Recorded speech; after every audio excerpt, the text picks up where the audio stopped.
Okay, I'm fixing to start on 2 more of my altered bottles, and I have been asked by quite a few people to do a tutorial, and so this is going to be probably quite a few parts. There'll be a lot of drying time involved. I'll try to show how I make some polymer clay elements and stuff like that. But to start out with, I've got 2 bottles. Now, I've never done a frosted one like this before, so this is going to be my experiment as well. I've used this Folk Art glass and tile medium. This bottle is old, and I mean old as in it's chunky, it's nasty. I've still been using it. When I guess it quits working, I'll throw it away.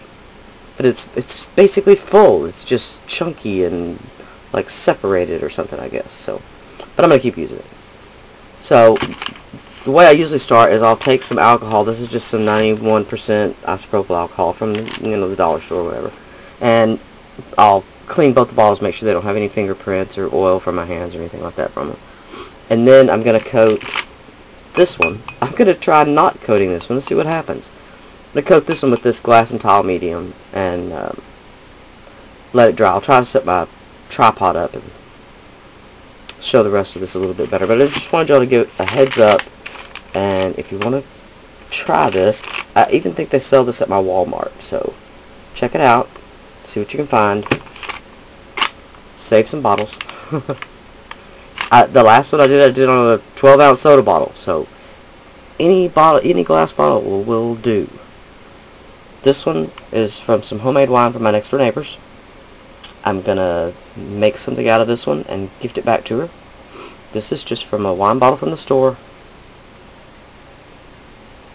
Like I said, it's already frosted. I don't know if it's a painted on frosted technique or if it's it's an actual etched glass or not. But this will be our test to find out and see what happens. So I'll come back in the next video and try to show you some of the supplies that I'll use.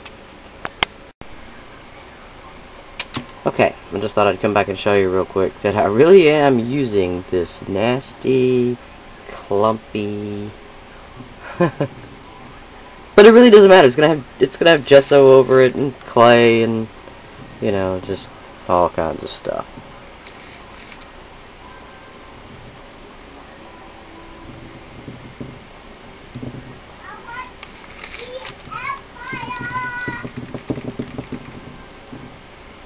And I have dried this thing with my heat gun. And, okay, just a minute.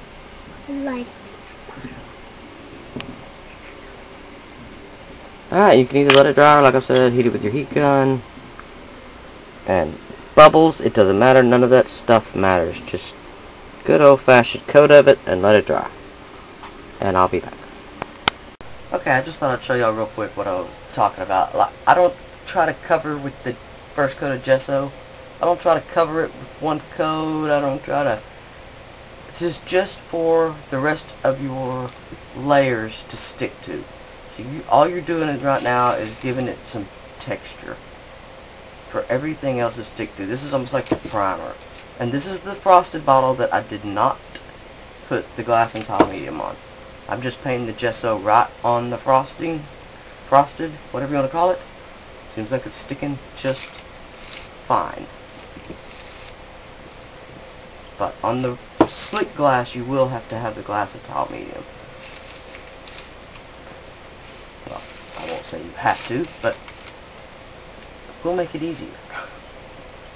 Now with this lid, I don't think I'm actually just going to paint it on here. I don't want it to come off. Although, right now painting might be exactly where I want it. I'm going to leave the top painted so I can keep holding on to it.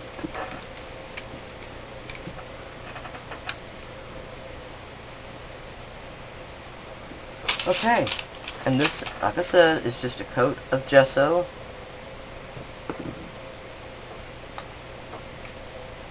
Just some dollar and rounding from Walmart. Gesso. Works great. Gotta cover it up anyway. The next one will be the one that I painted the glass and tile medium on.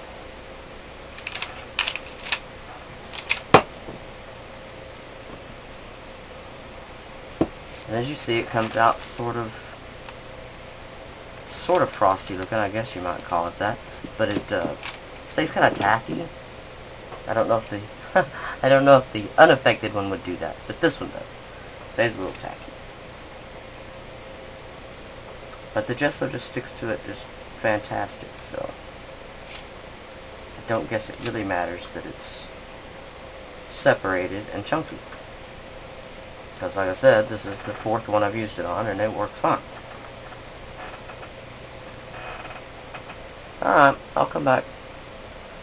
The next step, just coat the bottles, and then I'm going to come back. This time, instead of the gesso is what I used for the texture on the other two, I've actually got some texture. Okay, now, I've got my gesso, a rough, gnarly paintbrush that I only use for gesso. And I'm going to take a big glob and just start pouncing it on there.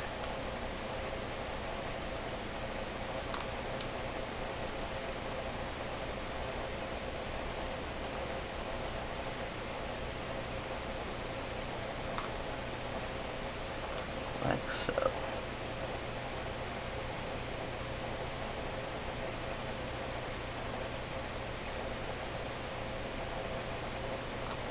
Now, can you see it? The texture is just a light texture, but it gives a lot of little spots for your light to shine and for you to have shadows when you put the iridescent paint on the bottle at the end. So it gives it lots and lots of sheen, and you can really tell the pearlescence and the metallic nature of the paint when you, especially after you put the gloss coat on it. So I'll just continue and cover the whole bottle like this, and I'll be back. Okay, I'm almost done, and as you can see, I've worked up from the bottom. Sorry about that. I work up from the bottom just so I can keep the neck to hold on to.